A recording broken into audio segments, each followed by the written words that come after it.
We are about to embark on an immersive journey through the corridors of our minds. Stand by as we prepare for departure.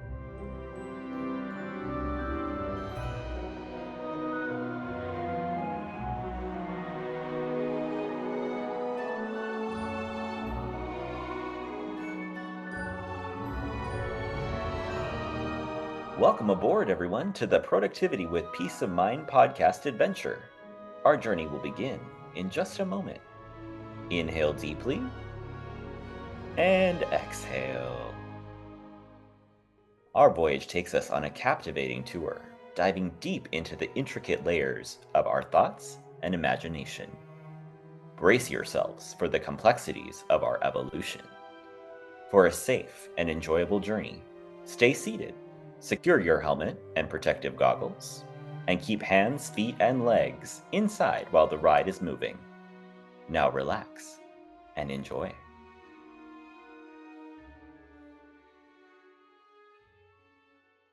What if I told you saying no, as hard as that can feel, I know, could be the key to unlocking your true potential and achieving success in your life? I can speak from example here because I was the martyr for so many years, and it was something that I had to unlearn that took time. It's not something I learned overnight. It is not something that you can just flip a switch and be done with it and move on and all of a sudden be in complete control and doing what you want and not what everyone else wants. There's so much more complexity to it, and it takes repetition. But the one thing I can promise you is that it will impact your productivity, your success, and your overall well being. Doing everything everyone else wants us to do all the time and not listening to ourselves robs us of our own peace of mind and happiness. So, I want to explore with you the power that setting boundaries can have, how to say no to distractions, because that's one of the biggest things that holds us back, and then focusing on what actually matters to us. From struggling with people pleasing to the benefits that real boundary setting, not controlling other people, but setting boundaries for ourselves in our personal and professional life can have, we can learn to take control back of our minds. We all want to be loved and valuable, and we generally want people to like and appreciate us. So we do what they ask for, even when there's a little nudge inside that it might not be exactly what we want. The thing is, though, when we say yes to others, especially when it's something that we don't actually want to do, but we're just trying to help or please or do what they wanted to do so that they like us, we're actually saying no to ourselves, whether we realize it or not. Every time you say yes to something, you're in the middle of working on your goal, and someone says, "Oh, I need this. It's really important. It's an emergency. It's important. I promise." And you go follow that, and you go down the rabbit hole, and you turn your head for every distraction. You're saying no to your goals. You're saying no to what matters to you. We lose trust in ourselves when we don't do what we said to ourselves that we were going to do. And the less we trust ourselves, the more negatively we're impacting our own overall well being. When you're able to choose yourself, when we can say yes to us, we get to reclaim our time. And by the way, we realize how much time we actually had in a day when we get rid of all of those unnecessary, unrelevant, and unvaluable distractions. We have more energy all of a sudden because we're not spinning out in everybody else's problems, and we become laser focused on what we wanted to do and what mattered the most to us. It's a dramatic analogy, but I've always been drawn to this. It's the idea of falling on the sword to save someone else who doesn't care. And I did that for so long. I did it in my marriage where I was trying to save and help somebody who wasn't willing to save themselves or do anything for me. And I think a lot of us end up in that space where we think we can save and fix and resolve, the trauma and the problems and the issues of everybody else, whether it's at work or at home, but we can't. And that is the real fact. I had to learn by falling face first into a metaphoric puddle in the middle of the street. And sometimes we need that wake up call to realize what's actually going on and what's really in front of us and what we need to do going forward to take control of ourselves. I remember when I went through this and I went full bore, taking control of everything. I even made all of my passwords and I put the words about choosing me everywhere. It was my passwords, it was notes on my fridge. I had it everywhere so I could see and remember I was finally choosing me. And there can be some emotional stuff that comes up in that process. I can tell you, I pushed a lot of it under the rug initially and had to face it later. So be okay with that. Be okay that some things will come up and become stirred up when we go through this process of going back to ourselves.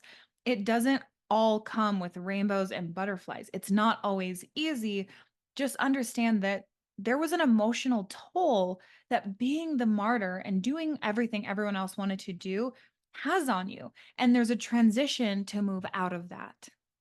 We can also sometimes set our boundaries a little too harshly that can leave behind an emotional wake and put a strain on our relationships. I can tell you, I did this in one of my careers and I was over the top martyr doing everything, even the things I didn't want to do, going way above and beyond, and then suddenly slammed on the brakes, shocking everybody.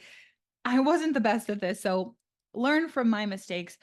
Don't shut the door too quickly. Don't slam on the brakes too fast. We don't want to crash the car, but we do want to turn the car around to go in a more intentional direction.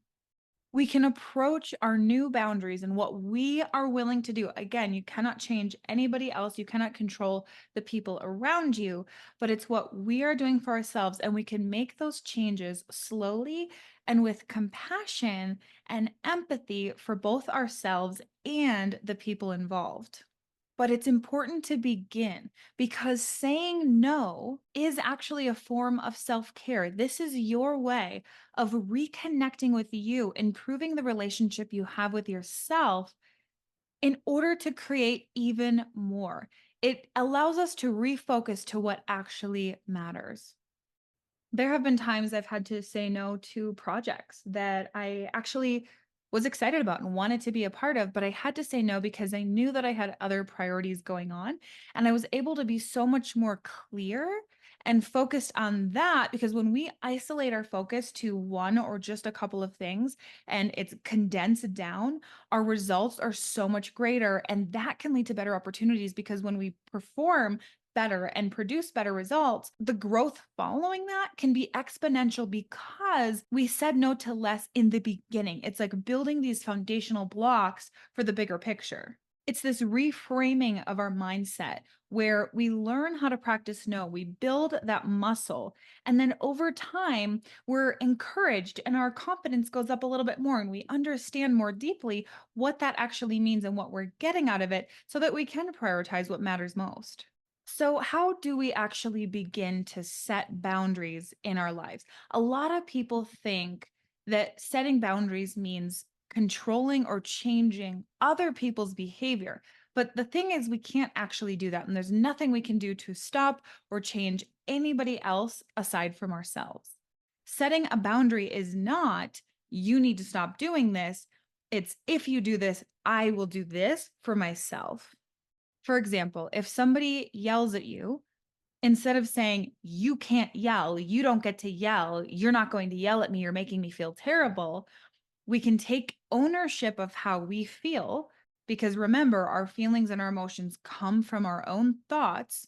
So that's not coming from the other person at all. But what we can do for ourselves is set the boundary that if you yell, I'm going to actually walk into this other room because that's what I'm going to need to do for myself to not be around that. As most of us know, if we've ever tried to change or control someone else's behavior, we've not ended up with results that we wanted. And even if we can change someone's behavior, like we say, you have to do this, and we get really aggressive and controlling, and they change their behavior, they're not actually doing it because they want to. They're doing it because they feel forced to in order to receive your love. And that is not true connection.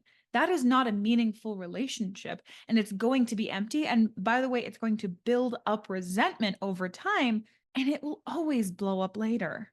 Some things you can think through in regards to how to start setting your boundaries or where your own boundaries need to be set, especially if you haven't been doing this for a long time and you haven't said no and you're doing everything everyone else wants to do and not taking care of yourself. This is where you can start. And I highly recommend you take out a pen and paper and start jotting down some of your ideas. You can pause this as many times as you need so you can write out your answers. But here's what I want you to start thinking through. What will you do for yourself if certain behavior doesn't stop?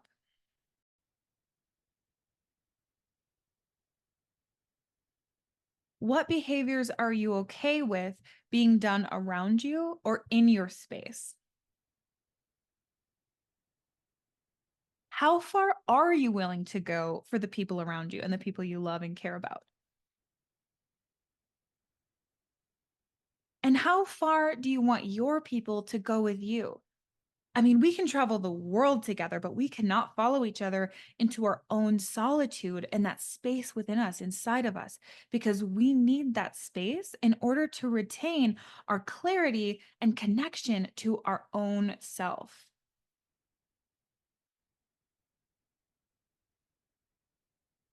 Overall, what will you and will you not tolerate?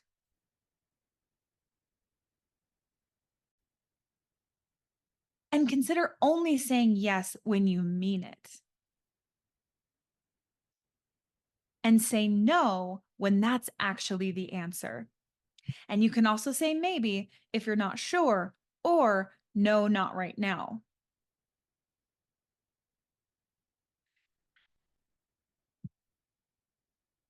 Consider what you'll do and the action you'll take and the result that you want if the boundaries you're setting aren't respected.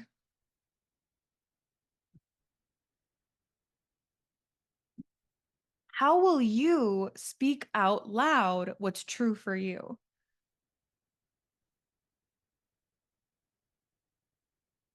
How can you better practice self awareness, love yourself better, be more honest with yourself, say the tough stuff out loud, and then align your steps with what's actually true for you? How can you switch your expectations of others to asking for what would be nice and letting go of the actual result you get, because we can never demand or insist anything from anyone else?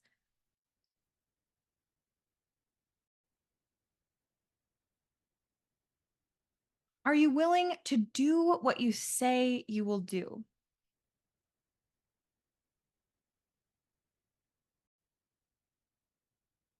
Before talking about something big and important, a new boundary or something you need to change or uncommit from, can you ask if it's a good time to talk? Can we make sure that they have the emotional space to talk through something important that might feel a little bit heavier?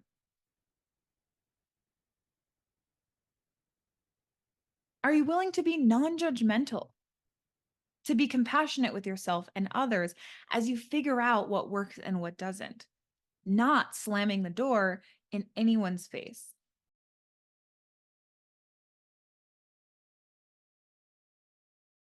And if we're ever unsure what other people's boundaries are we willing to ask?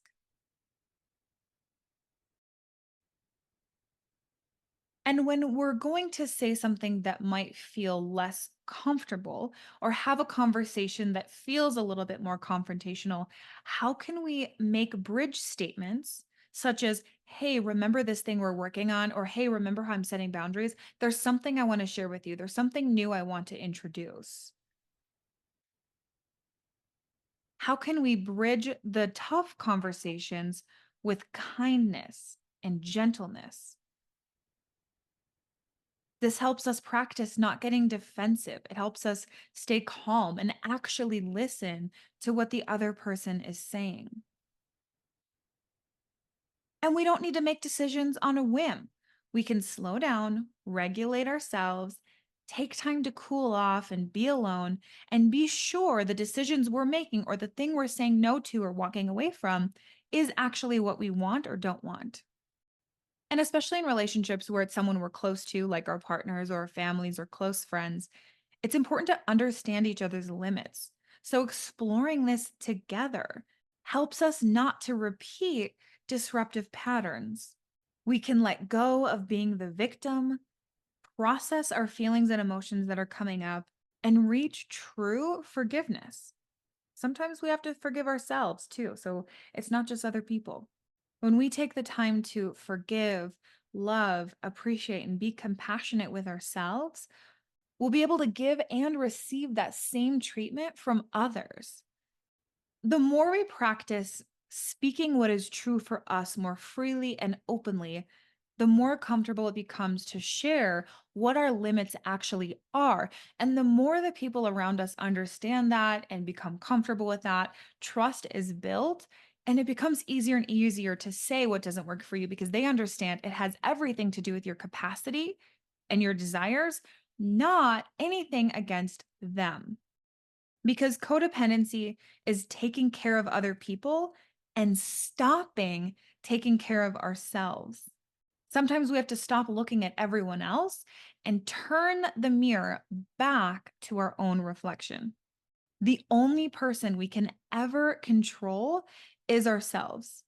We don't want to be a porcupine, shooting our needles at everybody else, but we also don't want to be a doormat just being walked all over. So there is a balance there.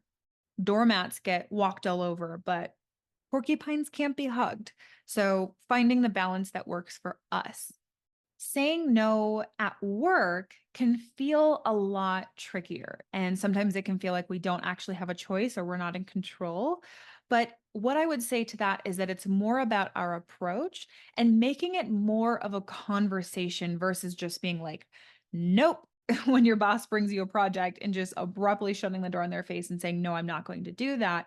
It can be more of an open ended conversation of, all right, this is what's currently on my plate. This is the capacity I'm at. This is how I'm feeling.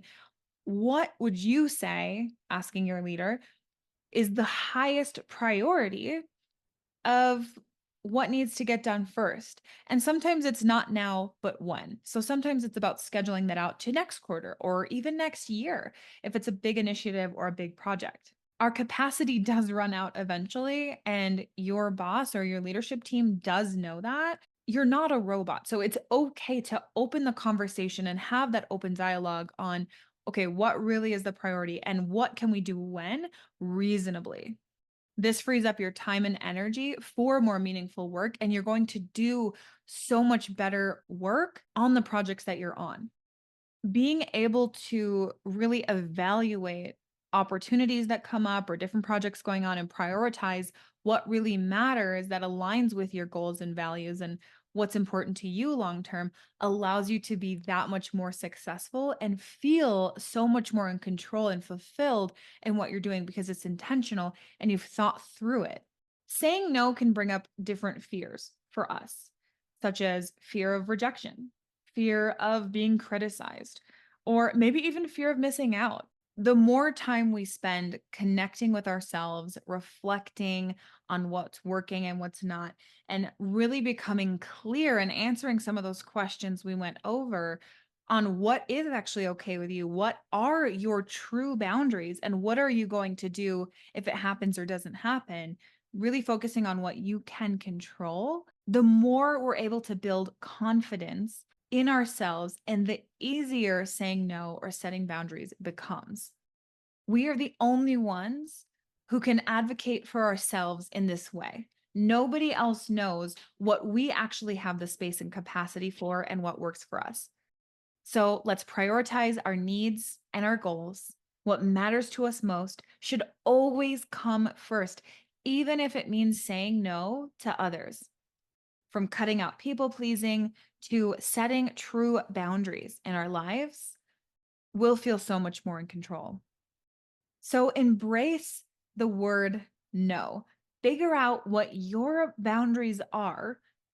Put at the top of the list what truly matters for you and your success and your well being. Saying no is not selfish, it's about honoring your time, your energy, and what matters most to you and your big goals. By setting your boundaries, even if it's slow and we have to work through the transition and saying no when it's necessary, we can unlock potential we didn't even know we had. Thank you for braving the inside of your mind with me. The better we understand ourselves, the more deeply we understand the world. And as our awareness grows, life just gets better and better. If you've enjoyed this episode, please take a moment to leave a review and share this with anyone else you think could benefit from listening. A quick reminder that the content shared in this podcast is for informational purposes only. I am not a licensed therapist, and the discussions here are not a substitute for professional advice. If you're dealing with a specific issue or need personalized guidance, please consult with a qualified professional. Your well-being is important, and this podcast is simply a platform for sharing insights and experiences. I appreciate you spending this time with me. Until next time.